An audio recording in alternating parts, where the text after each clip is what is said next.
I'm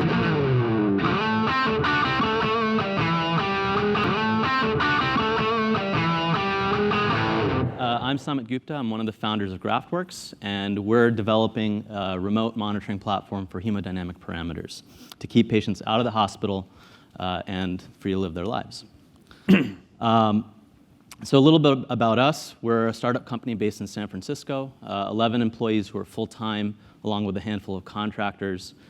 We've got a group, 6 of us are former founders with 11 startup exits under our belt. We brought together a lot of innovators from both the high-tech and the medical tech arenas. My background is in biomedical engineering, specifically in biosensors. I spent the last decade working on them. My first startup company was a company called O2 Insights, where we developed a wearable sensor for chronic wounds that was acquired by Johnson & Johnson in 2012. Yep. So we used the proceeds of that to start Graftworx. And at Graftworx, what we've really sought to solve is the disintermediation between patient and clinician. Today, when a patient comes into the clinic, they have a procedure done, they go home, and it's just a matter of when they're coming back, not if, especially for the chronically ill patients.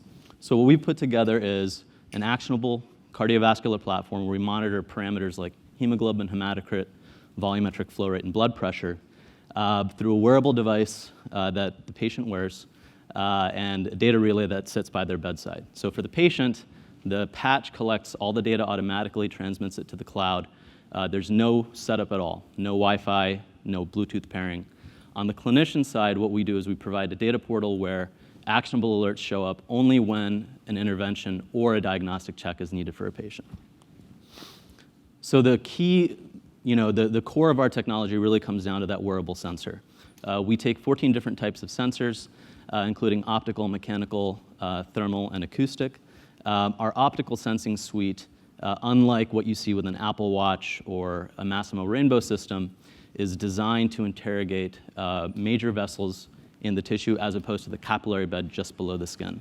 That enables us to capture a holographic image effectively of the vessel and collect a lot of the data we have, especially when we combine that with the other sensor streams.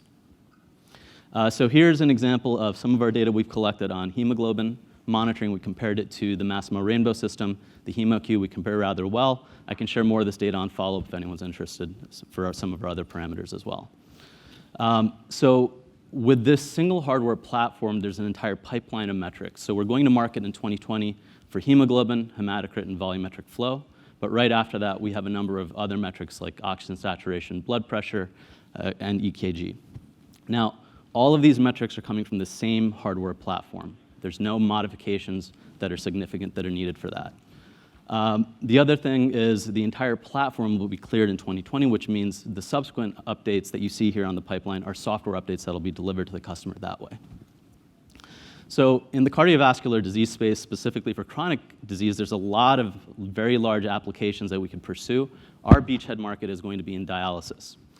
Dialysis, there's a tremendous opportunity for us. We can reduce patient mortality by 10%, and grow revenue for dialysis providers by $1 billion per year, and save payers $9 billion per year in costs.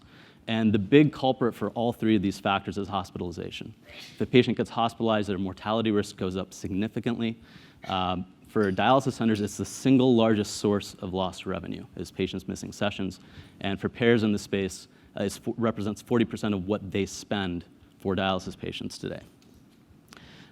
So the main reasons that patients end up in the hospital come down to 2 things: vessel blockage in their arteriovenous access, or a fluid overload or fluid exacerbation that results from insufficient dialysis or other issues.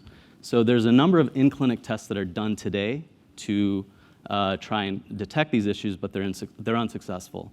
Most of the time they're invasive, infrequently utilized. And the other thing I should mention is in the dialysis space, even though patients are often going into a clinic 3 times a week, they're not seeing their nephrologist or a clinician 3 times a week. They're usually seeing a tech and maybe a nurse in each of their sessions.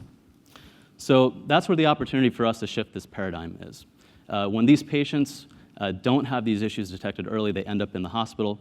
We can actually detect volumetric flow to detect vessel blockage. So if a patient goes outside of an actionable threshold, we alert the clinic, they bring the patient in, verify the issue, and set them up with an angioplasty. For a fluid management issue, hemoglobin and hematocrit have clinically defined thresholds that the patients have to stay within. Again, if they fall outside of those thresholds, The clinician can verify it and come in and basically adjust their therapeutic dose, whether that's dialysis or EPO. We're working with our customer partners to bring this solution to market. We have 4 customer partnerships, including with the NHS and Texas Cardiovascular Institute. They represent over 70,000 patients.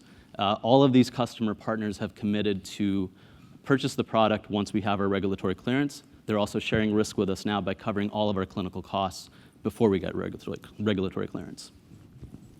So that from a commercialization standpoint, the dialysis market is very attractive because you can access a large chunk of the market through limited sales touch points, which significantly reduces our burn in terms of building a ground game. We need to hit about 20,000 patients on our system to hit cash flow break even.